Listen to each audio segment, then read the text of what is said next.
¿Qué iglesia fue llamada trono de Satanás por Jesús?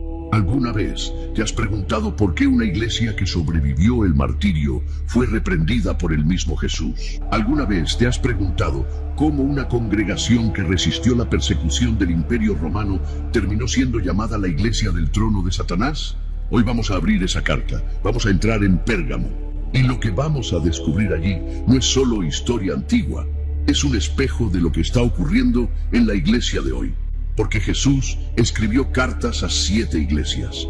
6 recibieron advertencias, pero solo una recibió un nombre que heló la sangre de los primeros creyentes. El trono de Satanás, no el territorio de Satanás, no la ciudad de Satanás, el trono, el lugar desde donde gobierna. Y lo más perturbador, lo más impactante de todo, no es lo que hacían los paganos afuera, es lo que estaba ocurriendo adentro. Así como Dios confrontó a Israel en el desierto cuando comenzó a fabricar ídolos con sus propias manos, no porque los odiara, sino porque los amaba demasiado para dejarlos destruirse, así también confrontó a la iglesia de Pérgamo, y así nos confronta hoy a nosotros.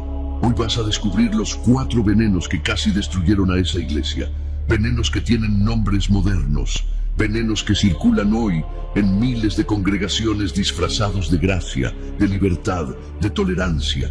Vas a entender por qué Jesús usó la palabra odio para describir una de esas doctrinas. Y vas a conocer la promesa más misteriosa e íntima de todo el libro del Apocalipsis. Pero antes de comenzar, quiero pedirte algo que tiene un peso profético. Escribe en los comentarios esta frase: Señor, examina mi corazón. No la escribas como costumbre, escríbela como declaración espiritual, como una llave que abre lo que necesita ser revisado, como el primer paso de una rendición honesta ante Dios, porque este canal es el altar donde muchos hijos de Dios se alimentan espiritualmente. Aquí Dios habla, corrige y levanta, y activa la campanita, porque lo que recibirás aquí no es entretenimiento, es alimento para el alma. Y antes de comenzar, déjame decirte algo importante. La octava revelación de este mensaje, el ultimátum de Jesús con la espada de su boca, es lo más solemne que escucharás en mucho tiempo.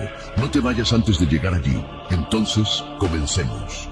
Imagina por un momento que debes vivir tu fe en una ciudad donde cada esquina tiene un templo, donde cada mercado huele a incienso de ídolos, donde cada reunión social comienza con una ofrenda a un dios pagano, donde el aire mismo, el que respiras, el que entra por tus ventanas por la mañana, está saturado de idolatría. Eso era Pérgamo. No era una ciudad cualquiera, hermanos y hermanas. Era la capital administrativa del poder romano en toda Asia Menor. No Roma, Pérgamo. Era el corazón del gobierno imperial en esa región. Y donde había poder político, había poder religioso. Los dos siempre caminan juntos. En Pérgamo se adoraba a Zeus, el padre de los dioses, cuyo altar monumental dominaba la cima de la Acrópolis como un monumento al dominio de las tinieblas. Se adoraba a Atenea, la diosa de la sabiduría y la guerra, a Dionisio, el dios del vino, el desenfreno, la fiesta sin límites, y a Asclepio, el dios de la curación, cuyo símbolo era una serpiente enroscada en un bastón. Una serpiente, en una ciudad donde los cristianos conocían perfectamente lo que la serpiente representaba en las Escrituras. Pero lo que hacía a Pérgamo completamente única en todo el mundo antiguo era esto. Aquí, no en Roma, no en Éfeso, no en Antioquía, aquí estaba el primer templo oficial construido para la adoración al emperador romano como Dios. No como gobernante, no como rey, como Dios. Piensa en lo que eso significaba para un creyente que vivía allí. Cada ciudadano, el carpintero, el herrero, el médico, el maestro, el pescador, tenía que reconocer al César como divino, no como autoridad política, como objeto de adoración. Y en medio de esa ciudad, en medio de ese ambiente denso, sofocante, donde cada piedra del camino tenía un símbolo pagano tallado, había una iglesia cristiana intentando sobrevivir. Piensa en tu propia vida por un momento. ¿Conoces lo que es intentar honrar a Dios en un ambiente que te presiona a ceder?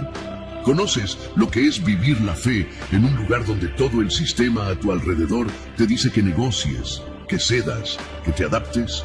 Los creyentes de Pérgamo lo vivían cada mañana, no como una reflexión espiritual abstracta, como una decisión de carne y hueso que debían tomar cada vez que salían de su casa. Y Jesús los vio. Él no los observó desde lejos con indiferencia, los vio y les dijo: yo sé dónde moras, dónde está el trono de Satanás. No era metáfora poética, era descripción geográfica y espiritual al mismo tiempo. La ciudad entera funcionaba como una sala de trono de las tinieblas, un centro de operaciones del enemigo en medio del mundo conocido. Y dentro de ese centro de operaciones, en ese lugar imposible, había personas que amaban a Jesús y pagaban el precio de ese amor. Escribe en los comentarios: mi fe no se negocia. Honra con esas palabras a todos los que antes de ti eligieron mantenerse firmes cuando el precio era demasiado alto. Pero esto no es todo. Lo que viene a continuación cambiará la manera en que entiendes la primera amenaza que enfrentó esa iglesia. Una amenaza que vino con sangre y espadas. Hermanos y hermanas, quiero que lo entiendas con una sola palabra: traición. En el Imperio Romano, negarse a adorar al emperador no era una cuestión religiosa, era un acto político. Era declararse enemigo del Estado. Era firmar tu propia sentencia de exclusión, de persecución, de muerte. Los cristianos que se negaban a quemar incienso ante la imagen del César no simplemente perdían un privilegio social, perdían todo. Perdían sus negocios porque los clientes dejaban de comprarles. ¿Quién quiere hacer negocios con un traidor? Perdían su reputación porque el rumor se extendía como fuego: ese hombre es peligroso, no honra al César. Perdían sus oportunidades de trabajo porque los gremios los excluían. Perdían la libertad porque podían ser encarcelados. Y algunos, como ocurrió en Pérgamo, perdían la vida. Jesús menciona a uno de ellos por nombre. Detente en ese detalle, porque Jesús podría haber hablado en términos generales. Podría haber dicho: algunos de los vuestros han sufrido. Pero no. Jesús menciona a un hombre por nombre: Antipas. Y lo llama algo que no llama a nadie más en toda la carta: mi fiel testigo. La tradición cristiana antigua cuenta que Antipas fue quemado vivo dentro de un toro de bronce incandescente, un método de tortura que los romanos reservaban para los enemigos más obstinados del Estado. Fue ejecutado precisamente donde Jesús dice que mora Satanás, en ese centro de poder pagano, en esa ciudad que respiraba idolatría, y Jesús lo recuerda por nombre. Quiero que sepas algo que puede cambiar tu perspectiva para siempre. Cuando el mundo cancela tu nombre, cuando el sistema te elimina, cuando los poderosos te borran de sus registros, Jesús escribe tu nombre en el suyo. El enemigo intentó destruir la iglesia de Pérgamo por medio de la violencia. No funcionó. La sangre de los mártires, como diría Tertuliano décadas después, es semilla de la iglesia. Cuanto más aplastaban, más crecía. Cuanto más mataban, más testigos surgían. La persecución desde afuera nunca ha podido destruir a la iglesia verdadera, porque quien la sostiene es más grande que quien la persigue. Satanás aprendió esa lección y cambió de estrategia. Porque si no puedes destruir la iglesia desde afuera, la destruyes desde adentro. Y que la iglesia que ellos regaron con su sangre merece ser guardada con doctrina pura. Y si crees que lo que acabas de escuchar es perturbador, espera a descubrir el veneno que entró por dentro. Porque es más difícil de ver, más difícil de detectar y más difícil de eliminar que cualquier espada romana. ¿Alguna vez has visto cómo el veneno actúa en el cuerpo? No destruye de golpe, no mata en segundos. Entra silenciosamente, se instala en el torrente sanguíneo y comienza a trabajar desde adentro.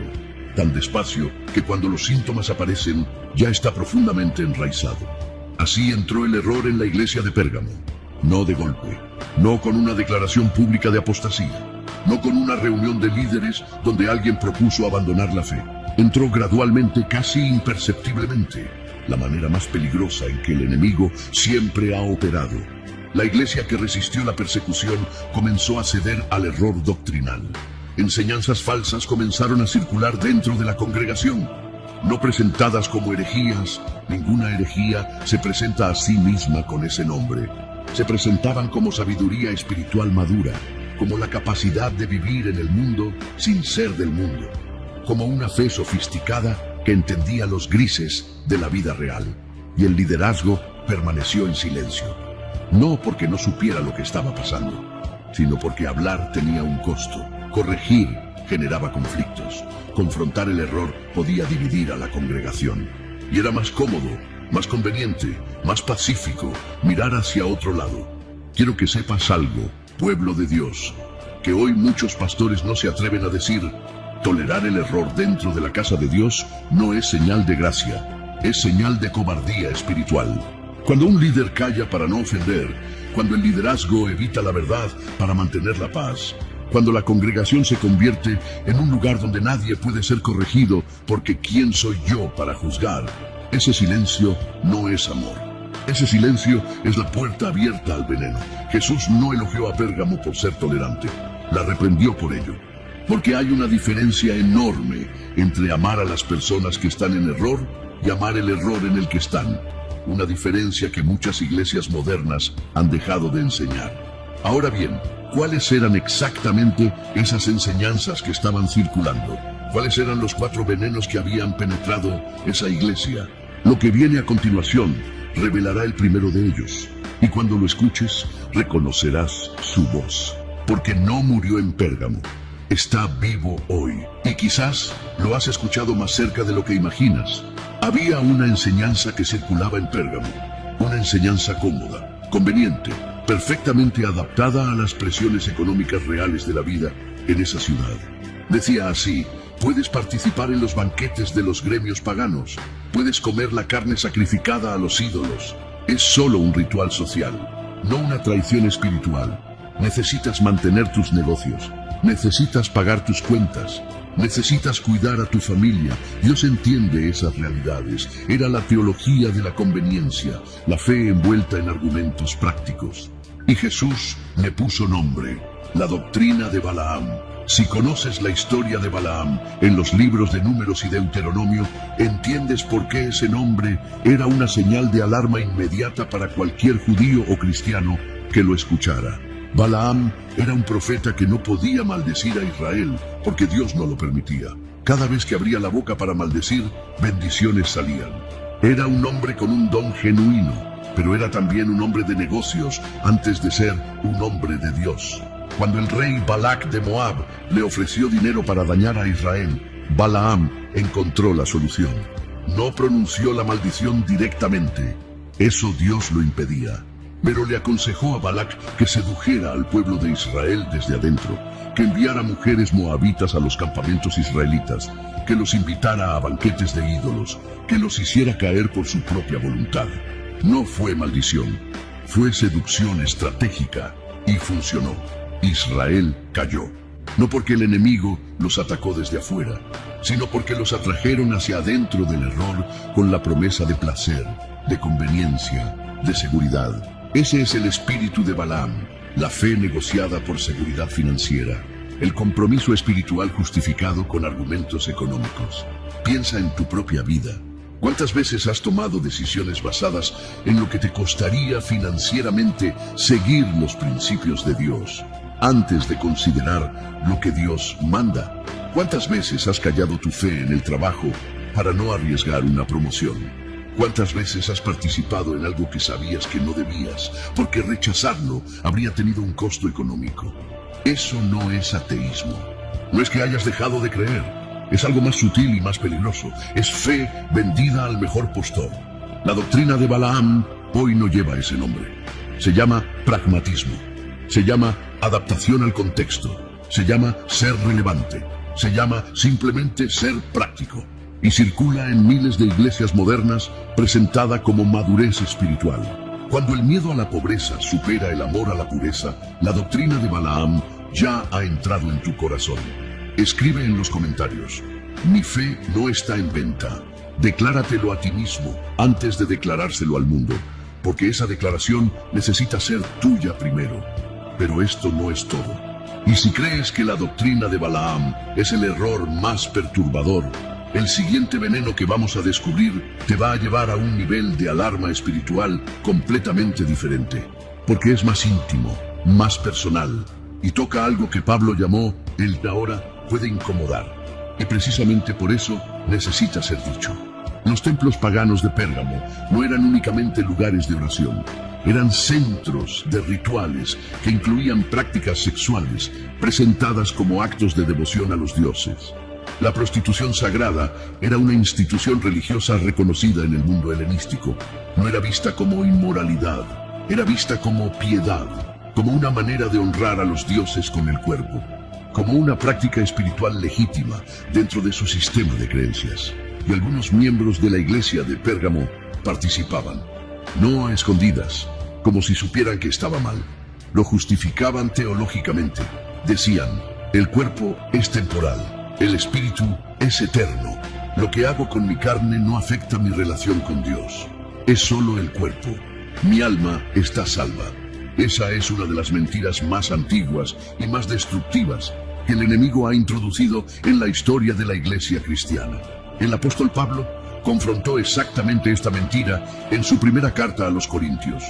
No dijo, el cuerpo es irrelevante para la vida espiritual. Dijo lo opuesto. ¿No sabéis que vuestro cuerpo es templo del Espíritu Santo, el cual está en vosotros? No el espíritu, no el alma, el cuerpo.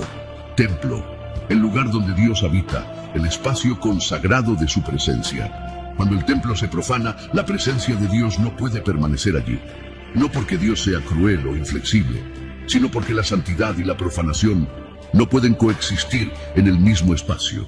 Y lo más perturbador de este pecado en Pérgamo no era que los paganos de afuera lo practicaran, era que algunos de los de adentro lo hacían y lo justificaban con teología distorsionada, lujuria con barniz sagrado. Eso es lo que había en Pérgamo, y lujuria con barniz sagrado es exactamente lo que muchas voces modernas predican cuando dicen que Dios te ama tal como eres y que no necesitas cambiar nada en tu comportamiento mientras creas en tu corazón. La gracia de Dios no es una licencia para pecar, es el poder sobrenatural para dejar de hacerlo. ¿Alguna vez has escuchado a alguien decirte que Dios no se preocupa por tu comportamiento mientras tu corazón esté en el lugar correcto? ¿Alguna vez has sentido que la santidad es opcional, que es un extra para los muy espirituales, pero no un requisito para los demás? Eso no es gracia. Eso es la misma enseñanza que Jesús confrontó en Pérgamo. A este canal, ahora mismo, si aún no lo has hecho. Porque este es el tipo de mensaje que el algoritmo no promoverá solo. Necesitamos que esta palabra llegue a quien la necesita. Y cuando te aseguras de recibir cada revelación que Dios deposite aquí. Este canal existe para alimentar el alma con verdad. Y si crees que esto es poderoso, hermanos y hermanas, espera a descubrir el tercer veneno, porque es el que Jesús calificó con la palabra más fuerte de toda la carta. Este es el más peligroso de todos los errores, y es el más popular hoy en la iglesia moderna. La doctrina de los Nicolaitas, mencionada también en la carta a la iglesia de Éfeso, construía una separación artificial y mortal entre dos cosas que nunca pueden ser separadas: la fe y la conducta, la creencia y el comportamiento, lo que crees y cómo vives. Decía, el espíritu está salvo, el cuerpo puede hacer lo que quiera, la gracia cubre todo. No te preocupes por tu comportamiento externo, porque lo que importa es tu fe interna, una teología diseñada para darte paz mientras te destruyes. Y Jesús, que es manso y humilde de corazón, que extendió su mano a la mujer adúltera, que cenó con publicanos y pecadores, que jamás alejó a nadie que viniera a él con sinceridad. Jesús usó una palabra específica para describir cómo se sentía ante esa enseñanza. No dijo que la lamentaba, no dijo que la desaprobaba, no dijo que preferiría que no existiera. Dijo, la aborrezco. La palabra griega en el texto original es miseo, odio activo, rechazo total, aversión profunda y deliberada. No es la palabra que usamos para decir que algo no nos agrada. Es la palabra que se usa para describir el rechazo más firme y consciente posible. Jesús odia la doctrina de los Nicolaitas, no a las personas que fueron engañadas por ella, a la doctrina misma. ¿Por qué tanta intensidad? ¿Por qué esa palabra tan fuerte? Porque esa enseñanza toma el regalo más precioso que el cielo ha entregado a la humanidad, la gracia de Dios, el perdón, la reconciliación, la posibilidad de comenzar de nuevo, y lo convierte en algo perverso. Lo usa como excusa para seguir haciendo exactamente lo que Cristo murió para liberarte de hacer. Imagina a un médico que cura a un paciente de una adicción devastadora. El paciente se recupera completamente, sale del hospital con salud restaurada, con su vida de vuelta. Y alguien le dice, ahora que el médico te curó, puedes volver a consumir. Tu cuerpo está limpio. Puedes llenarlo de basura otra vez. El médico te ama y lo entenderá. Eso es la doctrina de los nicolaitas. Eso es lo que Jesús odia. Porque la gracia no nos libra del estándar de santidad de Dios. Nos da el poder sobrenatural para alcanzarlo. Ahora piensa en tu propia vida. ¿Has escuchado voces que te dicen que puedes vivir como quieras porque estás bajo gracia? ¿Has llegado a creer que la santidad es opcional para el creyente moderno? ¿Has usado la gracia de Dios como razón para no cambiar algo que sabes que necesitas cambiar? Eso no es fe madura. Eso es la doctrina que el Señor de la Iglesia aborrece. Comparte este video con 3 personas que están luchando con esta confusión, porque lo que Jesús le dijo a Pérgamo sobre este error puede ser la revelación que libere sus cadenas. Y si crees que esto te sacudió, hermanos, lo que viene a continuación lleva el error a otra dimensión, porque involucra dinero, trabajo y una forma de idolatría tan cotidiana que la mayoría de los creyentes la practican sin saberlo. Este es el más cotidiano de todos los pecados, el más difícil de ver, el que mejor se disfraza de necesidad legítima. Para trabajar en Pérgamo, para cualquier trabajo, no solo para los poderosos, necesitabas pertenecer a un gremio comercial. Era la estructura económica de la ciudad. Sin gremio no había trabajo.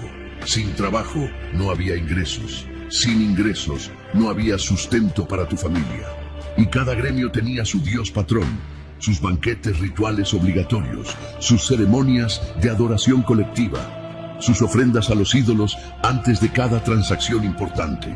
No pertenecer al gremio no era una opción filosófica, era suicidio económico.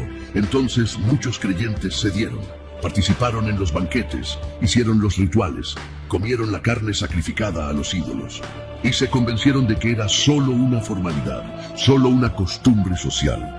Solo la manera en que funciona el mundo real cuando tienes que pagar la renta y alimentar a tus hijos, cuando en realidad estaban adorando a otros dioses. ¿Suena familiar? Hay una verdad que debemos enfrentar hoy con honestidad total.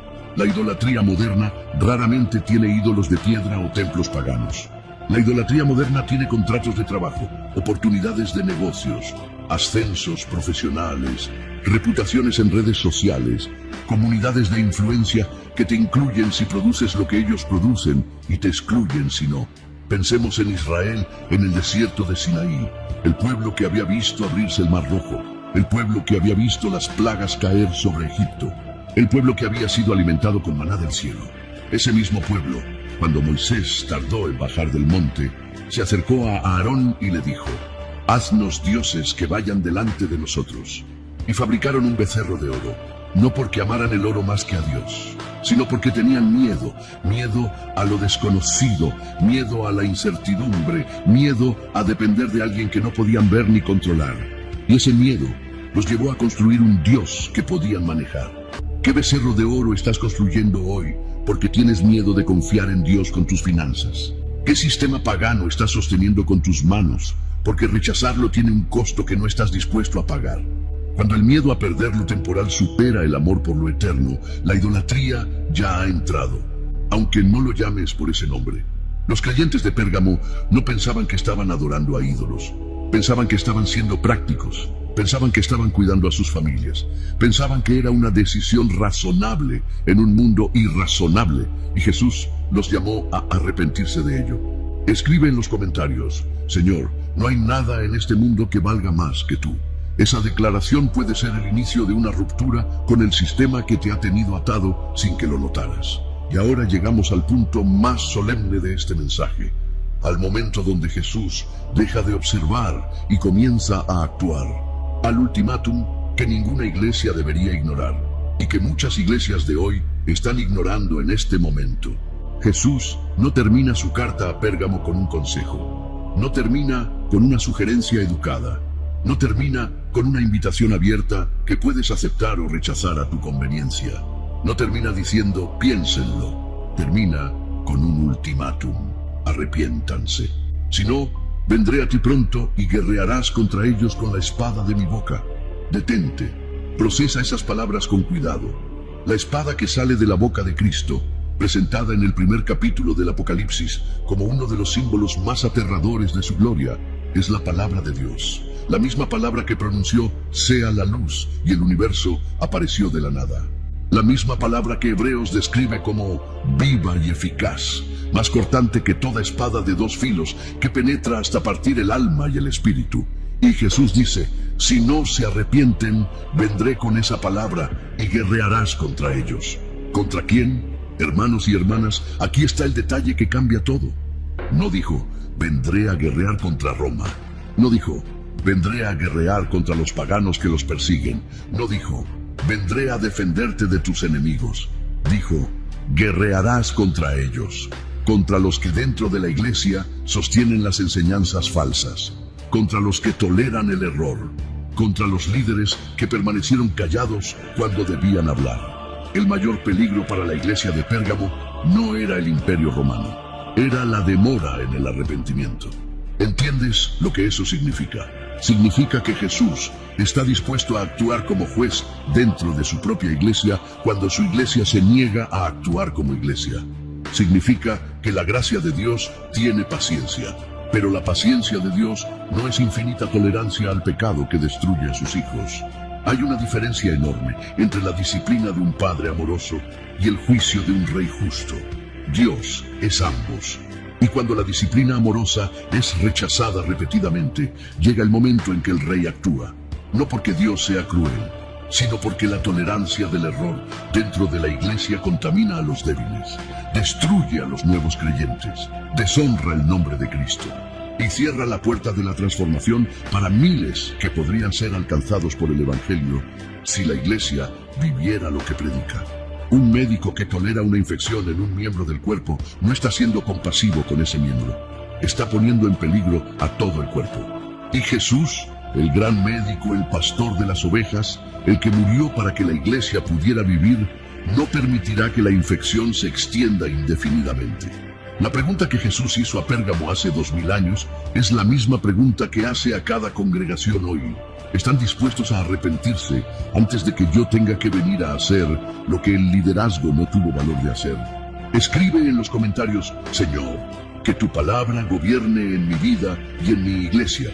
No lo guardes solo para ti. Comparte este video con alguien que está en una iglesia donde la verdad ha sido cambiada por comodidad, porque este mensaje puede ser exactamente la palabra que esa persona necesita escuchar hoy. Y si llegaste hasta aquí, guerreros de oración, espera, porque lo que viene en el próximo bloque no es más juicio, es la promesa más misteriosa, más bella y más personal de todo el libro del Apocalipsis. Y ahora, después de todo el peso de lo que hemos visto, después del ultimátum, después de la espada, Jesús hace algo que solo Él puede hacer. Promete: al que venciere, daré a comer del maná escondido, y le daré una piedrecita blanca, y en la piedrecita escrito un nombre nuevo, el cual ninguno conoce sino aquel que lo recibe. Dos promesas, dos imágenes cargadas de misterio, de intimidad, de un amor que ningún sistema de este mundo puede imitar: el maná escondido. El maná era el alimento sobrenatural con el que Dios alimentó a Israel durante 40 años en el desierto. En un desierto donde no había otra fuente de provisión, donde los mercados no existían, donde los gremios comerciales no tenían poder, donde el sistema económico del mundo no llegaba. Y cada mañana, sin que Israel tuviera que negociar, sin que tuvieran que participar en rituales paganos, sin que tuvieran que comprometer nada, el alimento aparecía. Cuando Jesús promete maná escondido al que venza, está diciendo algo que golpea directamente el corazón de la doctrina de Balaam y de la idolatría económica. Aquellos que se negaron a participar en el sistema pagano para mantener sus negocios, aquellos que perdieron clientes y contratos y oportunidades por honrar a Dios. Yo los sostendré de una manera que ningún sistema de este mundo puede ofrecer.